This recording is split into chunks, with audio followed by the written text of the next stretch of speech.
Welcome, Dolphins fans, haters, and everyone in between to your favorite show, discussing the greatest franchise in sports, the Miami Dolphins. This is the PhinsPod. My name is Moose, your host. Happy Friday, and today we're taking a look at the Dolphins' current weaponry. Specifically, we're going to go through each guy currently on the roster to see their odds of making the team, as well as what role they could potentially provide for the Dolphins this season. Without further ado, let's dive in. Another guy fun to watch here on this Dolphins team is your new quarterback, Tua Tagovailoa. Have you had a chance to talk to Tua at all? And what's your impression of your new quarterback here? So yeah, I'm excited to play with Tua. You know, he's young and explosive. I didn't get a chance to really watch him play in the NFL, but I watched him a lot in college. But I mean, we just exchanged numbers. You know, we're gonna start talking and you know, try to get some times to start throwing and you know, get that timing going down. So I'm excited for that. So we're going to be starting out in the backfield, and many Dolphins fans hoped that the team would go get a high-priced free agent like an Aaron Jones, but Miami decided to go the economic route, and it appears that they're going to be drafting someone. They saved their money in free agency to help spread across seemingly the defense and picking up a few skill players who could potentially contribute, and then adding a cheaper, younger option via the draft. But we're going to be getting into draft strategies on later shows.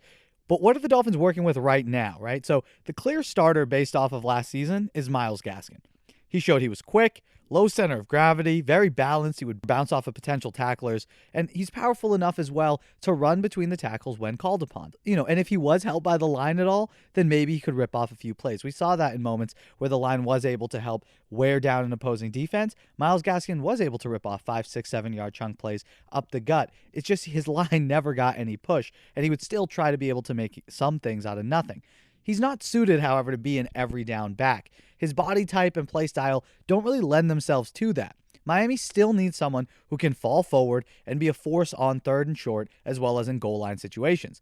Gaskin is still going to be utilized. He can catch the ball out of the backfield. He's young and cheap, plus the talent he showed and overall growth from a 7th-round pick 2 years ago to what he was able to do last season. That lends you to believe that he'll develop even more and improve going into this season, which is exciting. So for that reason, I don't really foresee him going anywhere.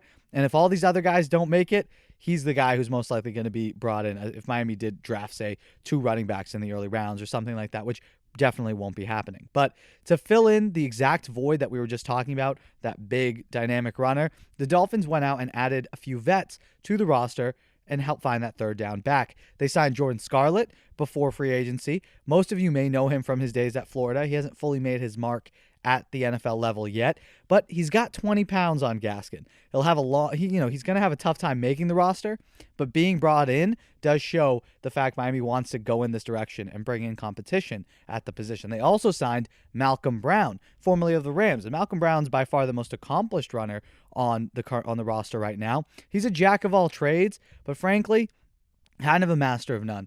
Behind a good offensive line in moments with the Rams, he can really show that he hits the hole, gets you positive yardage. He's just not really a home run hitter. He's not someone that you just keep feeding to and then he'll start ripping off big runs. He's just good. He's fine. He's good. You know, he's the biggest back on the roster, that's for sure. 5'11", 220 pounds. So definitely the early favorite to nab the role as the heavy in the Dolphins running back rotation. Of course, you have 2 guys who are duking it out behind him, and I doubt either of them will make the roster, if even one. First, Salvon Ahmed, who showed out really well and had that amazing game against the Patriots. And considering where Miami was at the position last year, you couldn't ask anything more from the guy, right?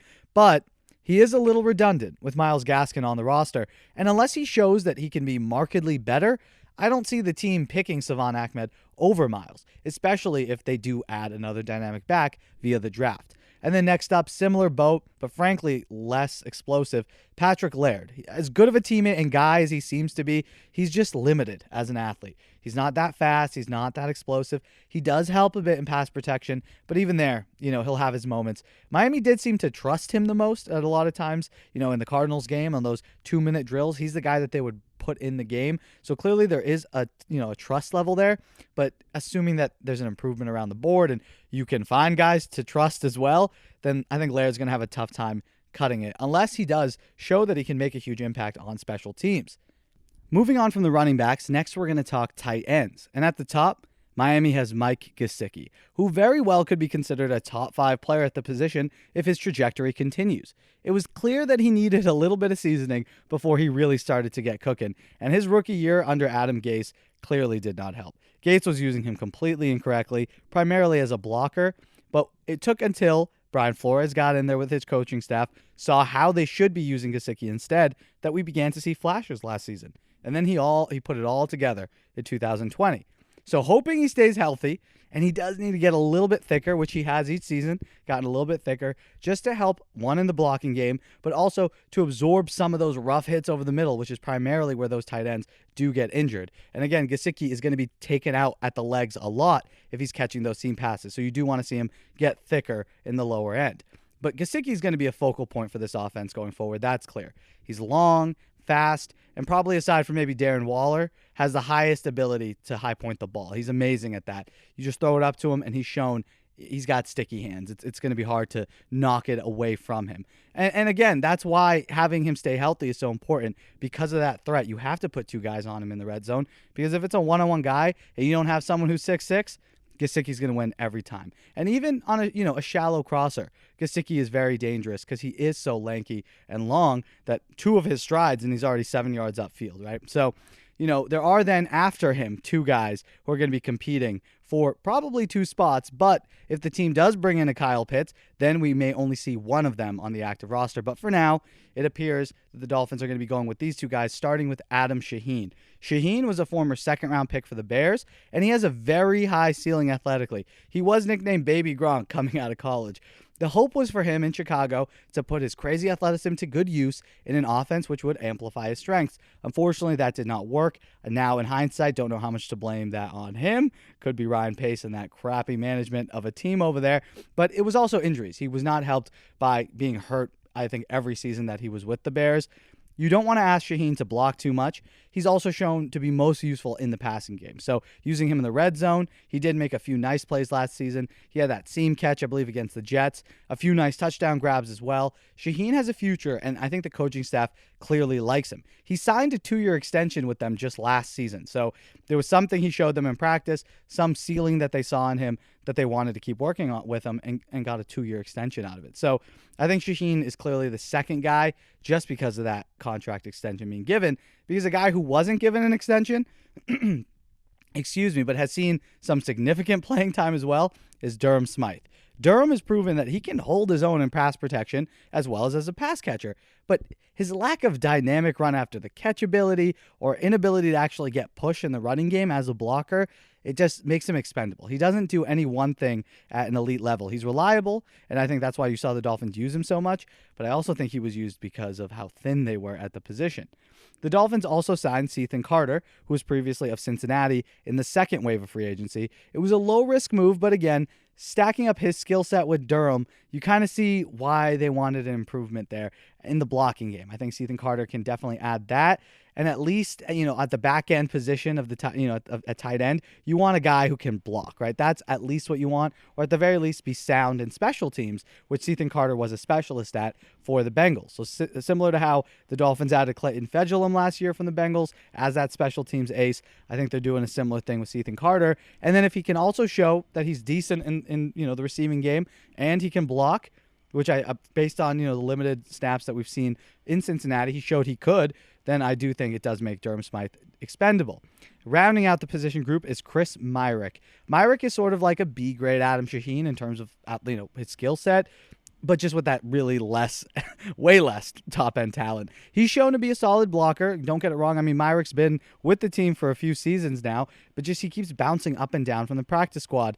Not a great route runner, and he definitely needs to work on his release off the line, but he too is likely going to struggle to nab a spot, unless it's on the practice squad, right, for another season. And now to the position group, which has undoubtedly received the most hate and the most attention, frankly, deservedly so, the wide receivers. And we're going to do this a bit differently than how we did the last 2 position groups. I'm going to be starting from the bottom up. So these guys will all have a tough time making the roster considering the eventual wave of new talent at the position that we're expecting via the draft, as well as any additional talent that was added in free agency. So first, we're starting with the guys who are definitely going to have the toughest time.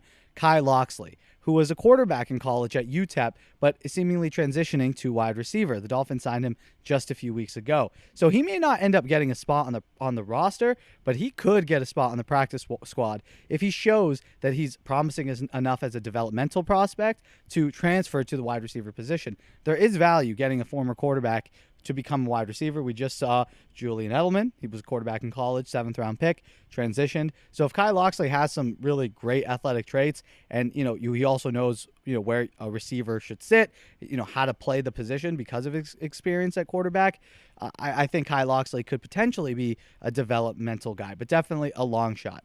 Another long shot, Kirk Merritt. I really liked Merritt coming out of college, and I still do like him as a prospect. I mean, we never really got a chance to see him on the field, but I do think he could benefit them in the slot just based on his skill set and how right now there aren't a ton of people who can do what he can do. He's great with the ball in his hands after the catch, and he's been putting in work with Tua this offseason. Seeing that all over social media. But again, the names coming after him may just be too tough to beat. He does have the advantage of that work with Tua and also being younger than most of these next guys as well. But again, it'll be tough for him to make a spot on the roster. Next up, Allen Hurns. Hurns was once considered a bright young star in the league and part of the Allen brothers group when the Jaguars were up a few seasons ago when they were actually decent. It was him and Allen Robinson putting up numbers, shockingly. But after getting a contract with Dallas, he had a devastating injury there and then another injury when he came to Miami and then sat out last season due to COVID. So Hurns has aged through that process. It's been a few years since he's really contributed, meaning he might have been a little bit slower. And his price point in total as a veteran, as well as the contract extension he signed a few years ago with Miami, makes him a little more expensive and significantly more expensive than these young upside guys behind and above him. So Allen Hurns' best shot of making the roster, because look, they could have released him and they didn't, meaning that they want to see what he can bring to camp, and there's clearly something he provides that they think no one else can. And that is the only way he makes a roster, is if he does separate himself from everyone else. And there is something he does do extremely well, and that's precision route running. If Hurns can show that he's trusted in the offense, he will be exactly where you want him to be, especially in year one.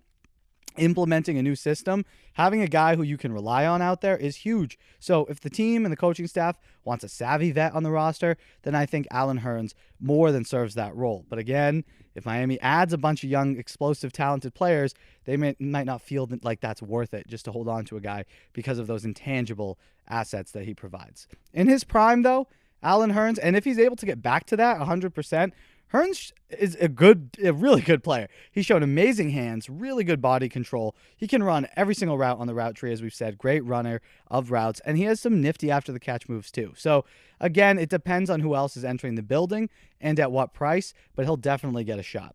Next is recently signed Robert Foster. Foster is much younger than Allen Hurns and last played in Buffalo, but he also has experience with Tua at Alabama.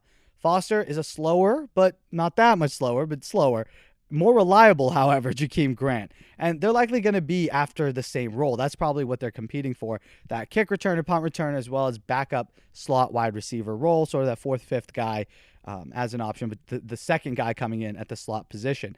And that's where he's best utilized, in the slot, running short to intermediate routes with a few shots taken here and there over the top, but Robert Foster is not a true outside receiver. Definitely a guy you can pigeonhole in the slot. And speaking of the slot, we have Albert Wilson. And yes, he's the oldest guy in the room and is being paid a pretty penny too. But a season off for a veteran, someone who's already shown that he can play in this league, maybe not as bad as we think. Definitely some fresh legs, fresh energy. And we already saw what an energetic Albert Wilson looks like. Dangerous, not only as a receiver, but mostly as a runner with the ball in his hands. Just get it to him, dump it off 5 yards, and let magic happen. Like we saw that in 2018 against the Bears. And if he's still able to do that, I know it's been a few years, but again, it's not like he's been running marathons while waiting. Like he's been in the lab recovering, and in his eyes, he protecting his family by sitting out last year, so you can't fault him for that. And now he's fresh. So it's not like he played a season in the NFL. So if he's the same veteran guy you can plug and play in at the slots position, Miami just doesn't have someone with his skill set. It's exactly what we're currently missing. Now, if Miami chooses to add a Rashad Bateman, or better yet, Jalen Waddle in the draft, then yeah, Albert Wilson becomes expendable. But as of right now, there's no one who can do what he does. So I don't see why Miami should move on from him. Again, someone's drafted. It's a different conversation. But for now, I think Albert Wilson will stay. And Jakeem Grant is also coming back, at least for camp, as well. And this could be his last camp to really show the staff that he can be relied upon. He's had his moments of brilliance as a receiver. Honestly, for how small he is, he's already shown that, he can last in the league. His great game against the Patriots comes to mind a few seasons ago, as well as a few solid plays this past season. That catch against the Jaguars he had, that showed amazing body control, amazing concentration, and it shows that it's there. He has the potential. But then you have games like Kansas City where he gifts the opposing defenses interceptions, and it was to his first ever, mind you. If Jakeem can improve his hands and he doesn't drop anything in camp and in preseason games, I think he can earn the trust back and get another chance, but he's definitely behind the 8 ball there. And it's going to be tough for him because Lynn Bowden Jr. is coming for it. He showed some brilliant moments too with the ball in his hands, and I could really see him develop into that Albert Wilson, or at his highest, a Jarvis Landry type for Miami, a virtually glorified running back who you can dump the ball off to in space, and they just make plays. They'll make guys miss. They'll always make the first guy miss, and then they'll gain you 7 yards on something you thought was a 2-yard dump-off play. So his presence on the roster will no doubt make it hard for some of the previous guys to actually gain footing because he kind of is in that role. Robert Foster, Jakeem Grant, it's going to be difficult for these guys to overtake Lynn Bowden because he's already put it on film. The real question, who keeps number 15? Is it him or Albert Wilson? That's what I'm waiting to see.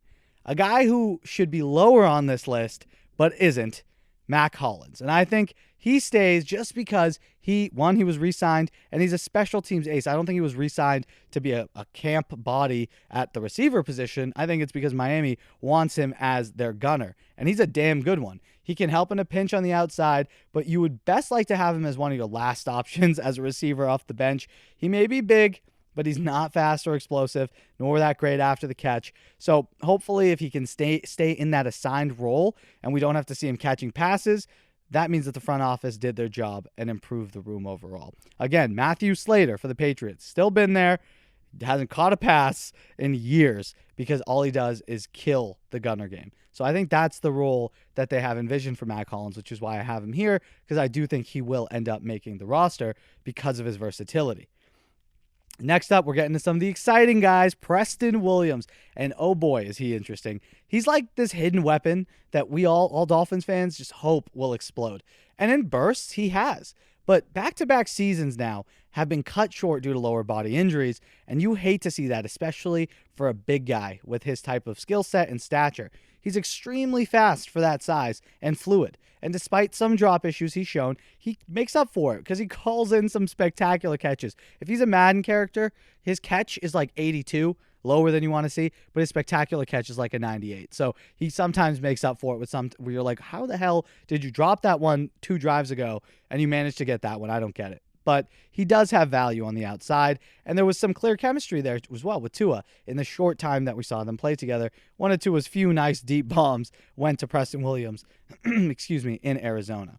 So the best thing for this receiving core, aside from adding some more top-end talent, would be for Preston Williams to come back fully healthy and have an amazing season, an explosion onto the scene, and really establishes himself as one of the better wideouts in the league, which he has all the talent in the world to do. It would help our rotation immediately at the top end and allow for different matchup combinations based on, the type of defense you're playing. You got 2 small and speedy corners that week. Well, Will Fuller could be a little less valuable. Let's stick out Preston and Parker and bully those guys around, take shots over the top. So if he steps up his game because he's kind of like a Devontae Parker, but a little bit faster and quicker, on the outside too, then that's definitely something Miami could benefit from. And speaking of Devontae Parker, he has been Miami's wide receiver 1 for years now. But the team has found him a true partner in crime, and I do believe for that reason, and the big caveat here is if he can stay healthy, I do believe he may have his best season yet. He's not going to be asked to be covered by the top corner of every team. He's got great hands, smooth route runner, explosive off the line. He's only gotten better in his route running and explosion as he's gotten further into his career. Elite body control, he's always had that. And frankly, good hands. As much as Dolphins fans feel like he drops it, I feel like he's able to pull in a lot of very impressive passes. And then the occasional tough ball that he might drop is It's kind of what you expect in the NFL. Now, of course, no one's excusing that Buffalo game and that drop against Kansas City. You can't have it in moments like that. But overall, throughout his career, I haven't felt like drops were a big problem. It's really just been staying healthy. So I'm happy that we have Devontae Parker on the outside.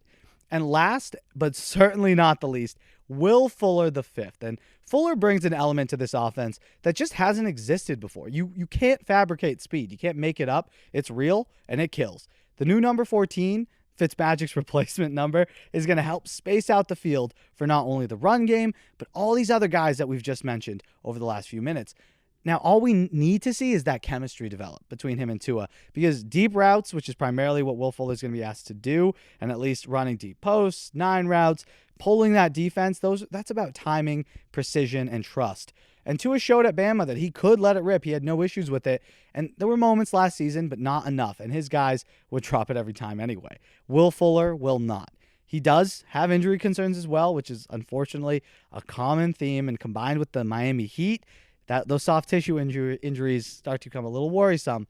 And that's why the Dolphins still need to add weapons.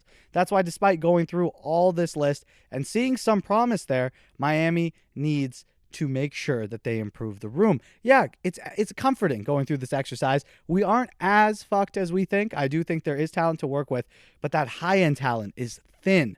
And frankly, almost every single player, including Mike Gesicki, is an injury risk because they've shown that they do get hurt. So Miami needs to add a tough, reliable, and physical option. That much is crystal clear.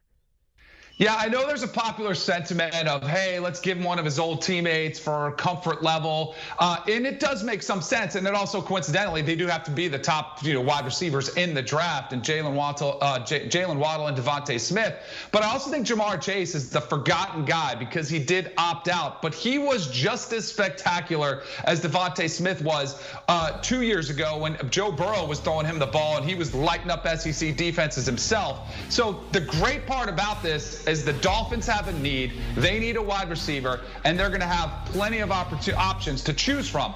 I would probably lean towards Jamar Chase. I think people have tended to forgotten about what a crisp route runner he was, how physical he was, how he made outstanding catches in traffic. I think he's the best option. But the Dolphins might decide, Jalen Waddle. People are forgetting about him because he was hurt. And look at the toughness he showed just by coming back for the national championship game and trying to put his body on the line. And he has a tremendous amount of speed, which you can't teach. And then, of course, the Dolphins might decide to say, Devontae Smith, we just saw him lay down one of the most impressive seasons in college football history by a receiver. We love what he brings to the table.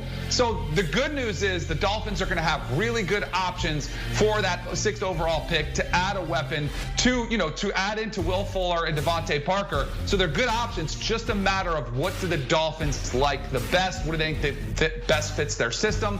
And ultimately, I don't think they care where he went to college, if he was teammates with Tua or not. They're going to go with the person that best fits their system. That's going to do it for us here today. Thank you all so much for listening to the FhinsPod. Hope you enjoyed it. If you're listening via audio, Spotify, Apple Pods, or wherever else, thank you all so much. The pod is all you guys. So if you're listening on your way to work, on your way back, at the gym, wherever, thank you so much. Leave a review wherever it is you're listening as well to help other Fins fans find the show. It'd be greatly appreciated. And please remember to like the video if you're watching on YouTube. Subscribe as well, just so you never miss a chance to chat about your Miami Dolphins. Remember that the FhinsPod's available on all platforms, Spotify, Apple, and Google Podcasts, and of course, YouTube. Continue the conversation with us over on Twitter and Instagram at FhinsPod. Check out our TikTok at FhinsPod as well. And I hope you all have an amazing day. Until next time, stay safe. Love y'all.